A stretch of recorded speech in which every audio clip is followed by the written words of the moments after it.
Bonjour à tous et bienvenue dans cette nouvelle vidéo, c'est Xavier, j'espère que vous allez bien. Et donc on se retrouve aujourd'hui pour voir dans quelles entreprises investir en bourse. C'est une question qui me revient assez régulièrement et je le comprends tout à fait parce que beaucoup de personnes n'arrivent pas à savoir dans quelle entreprise il va falloir investir, comment sélectionner l'entreprise, quel type d'entreprise sélectionner. Voilà, tout ce type de questions, tous ces types de questions me reviennent assez régulièrement. Et c'est pour ça que j'ai décidé de faire une vidéo où dans un petit condensé, on va dire, eh bien, je vais tout simplement vous expliquer rapidement comment je sélectionne moi-même mes actions en fonction de quels critères. Et voilà, donc ça va être assez simple, ça va être assez rapide, mais voilà, ça va être une vidéo qui va être assez intéressante, pardon. Vous allez voir ça directement.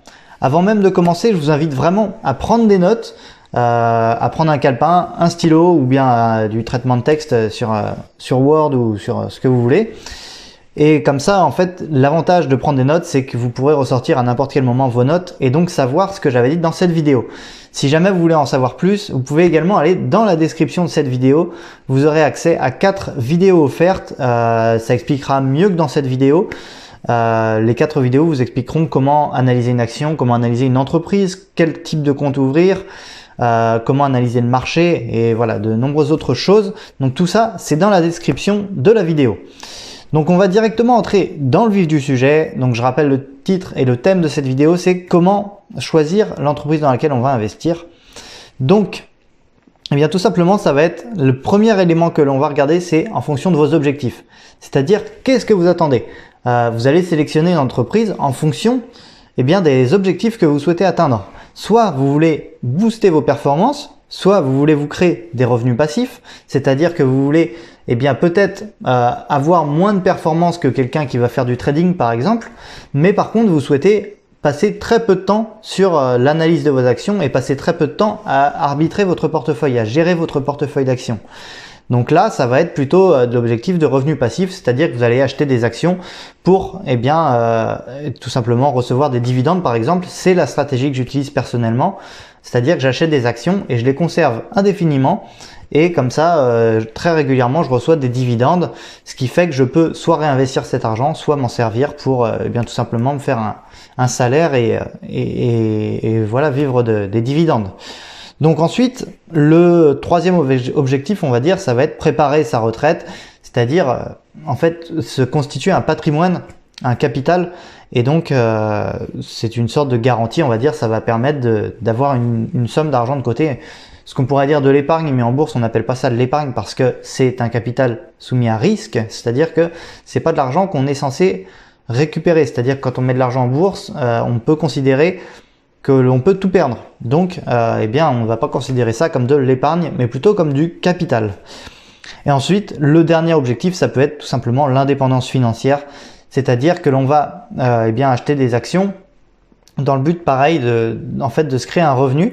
Ça va souvent être grâce aux dividendes et donc comme ça, on va tout simplement pouvoir être indépendant financièrement, c'est-à-dire que notre capital va travailler pour nous et on n'aura pas besoin de travailler pour un patron. On va tout simplement gagner de l'argent grâce à nos investissements. Donc ça, c'est les 4 objectifs principaux. Vous en trouverez peut-être d'autres. Je sais que certains visent plutôt un complément de revenus. Donc là, dans ce cas-là, ça va rentrer dans la catégorie revenus passifs, mais ça peut être des revenus également, ce qu'on pourrait appeler actifs, c'est-à-dire où l'on va tout simplement faire du trading, c'est-à-dire on va acheter une action, la revendre rapidement pour essayer de réaliser une plus-value. Mais ça demande beaucoup de temps, beaucoup d'énergie, donc ce ne sera pas du revenu passif parce que vous aurez besoin d'intervenir très régulièrement sur vos investissements.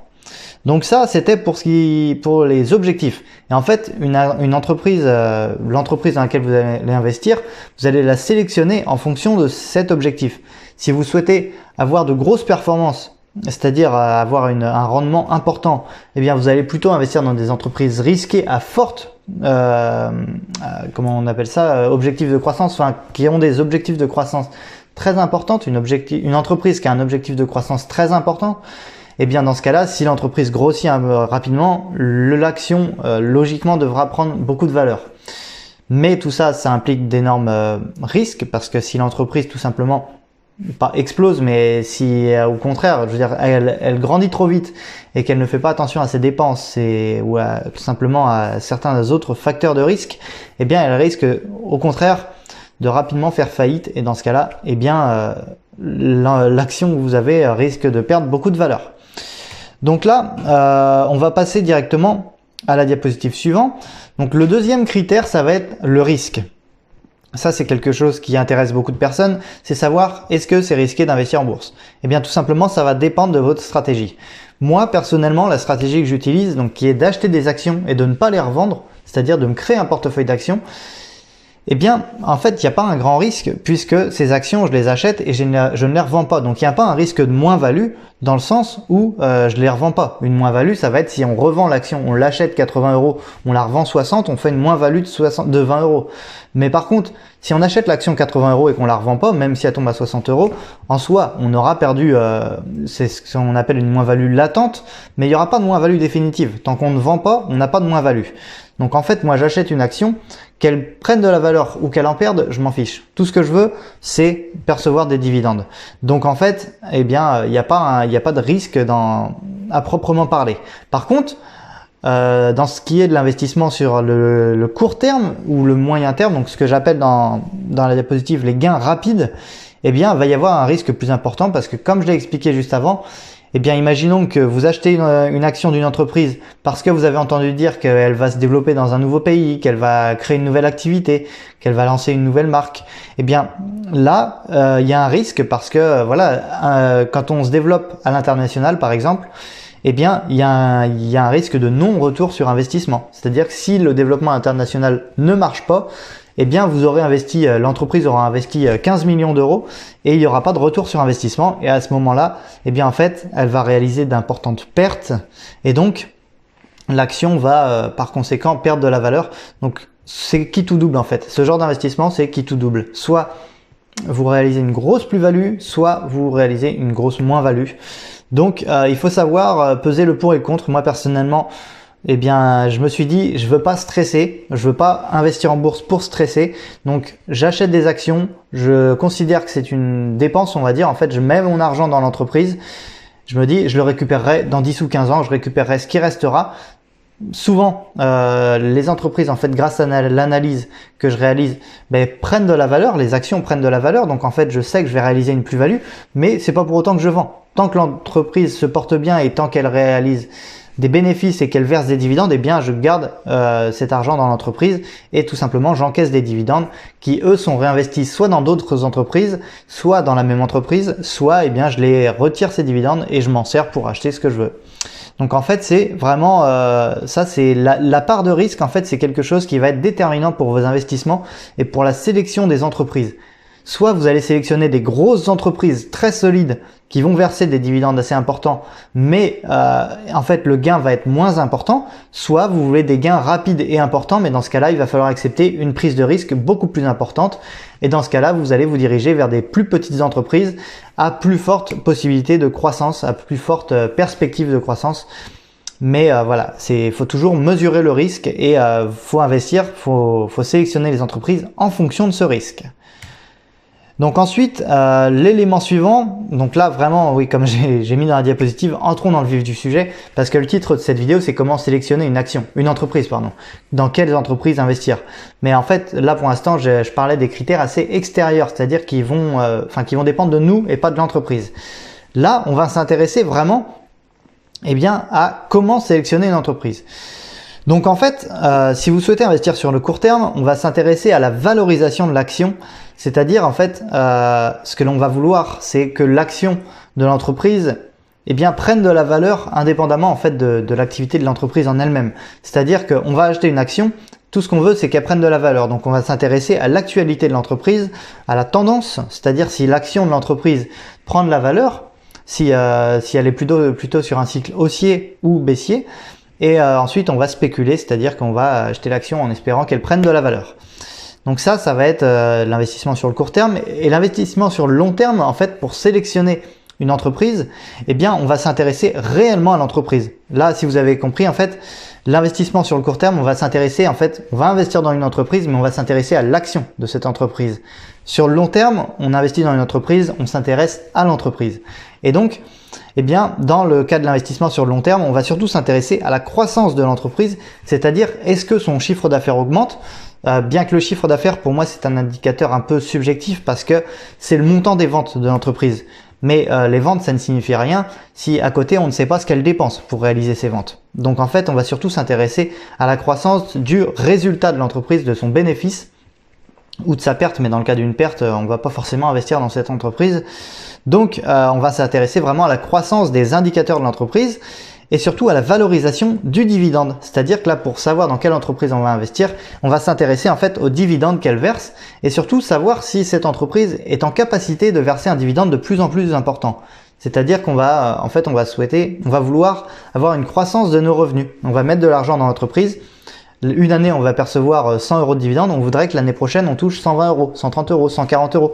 Et ensuite, ainsi de suite, en fait. Et d'année en année, on va voir nos revenus augmenter. Donc, en fait, pour sélectionner une entreprise, pour investir dans une bonne entreprise, si vous êtes sur le court terme, vous allez vous intéresser surtout à son action, à l'actualité de l'entreprise, à la tendance et surtout vous allez spéculer. Alors que dans l'investissement sur le long terme, vous allez vous intéresser à l'entreprise en elle-même, à son activité, à sa croissance, à ses indicateurs internes, c'est-à-dire tout ce qui est endettement, tout ce qu'elle possède, donc le bilan de l'entreprise, ses actifs, ses passifs, à son compte de résultat, donc ses ventes, ses charges, tout ça, ça va être de l'analyse interne. Et donc, vous allez avoir vraiment une idée de l'entreprise et vous allez pouvoir mettre votre argent dans cette entreprise pour percevoir des dividendes. Donc ça, voilà, j'ai fait un petit récapitulatif. En d'autres termes, sur le court terme, on va s'intéresser vraiment à l'action. Donc, on va privilégier des secteurs d'activité porteurs, c'est-à-dire par exemple les nouvelles technologies. Je sais pas, en ce moment, plutôt ce qui est dans l'environnement, les énergies renouvelables. Tout ça, ça va être des secteurs d'activité, des entreprises. Quand on va investir dans une entreprise basée dans les énergies renouvelables, par exemple, on va s'attendre à ce qu'il y ait une forte croissance de son activité. On n'en est pas sûr, donc ça va être de la spéculation. On va spéculer à la hausse. On va se dire, tiens, le secteur d'activité le secteur des énergies renouvelables va prendre de la valeur, va se développer. Donc cette entreprise va connaître une croissance de son activité. Donc je vais réaliser une plus-value en étant actionnaire de cette entreprise. Sur le long terme, ça va être différent. On va plutôt s'intéresser à des secteurs, l'entreprise. Et donc, pour être sûr de réaliser un bon investissement, on va s'intéresser à des secteurs de première nécessité, c'est-à-dire tout ce qui est les énergies, le pétrole, tout ce qui est électricité, pétrole. On va également s'intéresser à qu'est-ce qu'il peut y avoir d'autre comme secteur, les services aux personnes. On peut s'intéresser à qu'est-ce qu'il y a d'autre, je sais pas, les chemins de fer, enfin tout ce qui est ferroviaire, automobile, aviation, tout ça, la défense également, tout ce qui est lié au militaire. Donc tout ça en fait, ça va être des entreprises qui vont être en fait qui sont présentes aujourd'hui et qui étaient présentes il y a 100 ans et qui seront présentes dans 100 ans. C'est-à-dire que vous investissez dans cette entreprise sans vraiment prendre de risques. Mais c'est une activité, voilà, c'est un peu la poule aux œufs d'or. C'est un peu cette expression. Vous mettez votre argent dans une entreprise qui est sûre de vendre, en fait, qui est sûre de réaliser un bénéfice parce qu'elle est dans un secteur d'activité de première nécessité. C'est-à-dire qu'il y aura toujours de la demande. Donc en fait, vous êtes quasiment sûr de percevoir des dividendes et vous êtes quasiment sûr de réaliser une plus-value sur le long terme grâce à la valorisation de l'entreprise qui est en croissance constante. Donc ça, c'est vraiment, là on est vraiment dans le vif du sujet, c'est comment choisir l'entreprise dans laquelle on va investir. Et ensuite, comment choisir la bonne entreprise? Voilà, on va synthétiser ça en 3 étapes. Donc, d'abord, on va trouver le secteur d'activité où la demande sera durable et sera intéressante. Donc là, on va surtout s'intéresser en fait à l'investissement sur le long terme parce que je vais pas vous le cacher, c'est là que je m'y connais le mieux et j'ai pas envie de parler sur des choses que je ne connais pas. Donc, je préfère vraiment vous former et vous donner mes connaissances. Mais vraiment mes connaissances, pas vous parler de quelque chose que je ne connais pas. Moi, je ne suis pas trop aux investissements sur le court terme, donc on s'intéresse là en fait à choisir la bonne entreprise pour investir sur le long terme. Donc d'abord, on va s'intéresser à un secteur d'activité où la demande sera durable, donc ce qu'on peut appeler secteur de première nécessité. Ensuite, on va s'intéresser à l'entreprise. Est-ce qu'elle est implantée historiquement, c'est-à-dire est-ce qu'elle est là depuis 100 ans et est-ce qu'elle sera là dans 100 ans? Donc ça va être assez rapide à déterminer. Et ensuite, surtout, le dernier élément, ça va être savoir si l'entreprise est rentable et savoir si celle-ci est fiable. C'est savoir donc au niveau de l'aspect financier dans l'entreprise, est-ce qu'elle réalise des bénéfices, à quelle échelle? C'est-à-dire, est-ce que les bénéfices représentent 1% du chiffre d'affaires, 10%, 20%, 30%? Voilà, les entreprises les plus rentables réalisent des marges pouvant aller jusqu'à 20%, rarement au-dessus. Mais ça, c'est en train de changer grâce au digital. Donc, on va s'intéresser à ça. Donc, l'entreprise, est-ce qu'elle est rentable et est-ce qu'elle est fiable? Donc ça va être plutôt lié en fait à son secteur d'activité. Si vous avez trouvé une entreprise qui est dans un secteur d'activité où la demande sera durable, logiquement l'entreprise est fiable. Mais fiabilité, ça veut dire fiabilité au niveau du secteur d'activité, mais également au niveau de la direction de l'entreprise. C'est-à-dire, est-ce qu'elle est dirigée de manière fiable? Est-ce que c'est plutôt une direction liée sur la finance? C'est-à-dire, est-ce que l'entreprise est dirigée afin de réaliser des bénéfices ou est-ce qu'elle est dirigée afin d'être pérenne, c'est-à-dire d'avoir une activité qui va perdurer dans le temps? Donc tout ça, c'est à analyser bien sûr avant d'investir. Et comment en être sûr? Donc comment être sûr de réaliser un bon investissement? Eh bien, ça va passer par une analyse financière, donc au travers des documents comptables.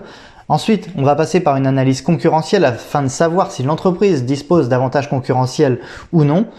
Et ensuite, on va passer par une rapide analyse économique. C'est vraiment rapide, j'insiste sur le rapide, parce qu'on va vraiment juste regarder à quel niveau du cycle économique on est, parce que l'économie est cyclique. Il y a des moments de hausse, il y a des moments de croissance, de récession. Voilà, faut savoir à quel moment du cycle on est situé. Et en fait, à partir de ça, eh bien, vous allez savoir si c'est vraiment le moment d'investir ou pas. Donc ça va être plutôt en fait pour savoir est-ce que j'investis maintenant ou est-ce que j'investis dans plutôt 1 an ou 6 mois afin de profiter en fait d'acheter l'action au moment où elle sera une valeur beaucoup plus intéressante.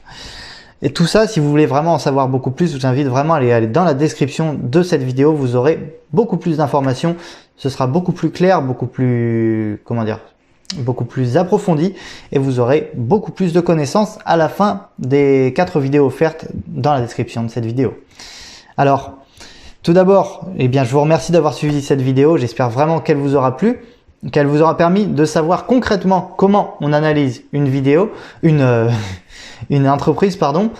Et si vraiment vous avez aimé cette vidéo, qu'elle vous a plu, qu'elle vous a éclairci sur ce sujet-là, eh bien, je vous invite à mettre en commentaire de cette vidéo ce qui vous a plu, ce qui ne vous a pas plu également, et surtout vos recommandations de vidéos. Si vous souhaitez avoir que je fasse une vidéo bien particulière, eh bien, je vous invite à le mettre dans la description, enfin dans les commentaires de cette vidéo, et je me ferai un plaisir de vous répondre et de faire, dans le cas échéant, une vidéo au sujet de votre choix. Eh bien, avant de vous dire au revoir, eh bien, je vous invite à vous abonner et à mettre un j'aime. Ça me fera extrêmement plaisir. Ça me permettra de voir que ces vidéos vous plaisent, que mes vidéos vous plaisent. Et si vous vous abonnez, ça vous permettra de recevoir directement des notifications quand je publierai de nouvelles vidéos. Eh bien, je vous remercie d'avoir été aussi attentif et je vous dis à très bientôt dans une prochaine vidéo. Allez, ciao, ciao!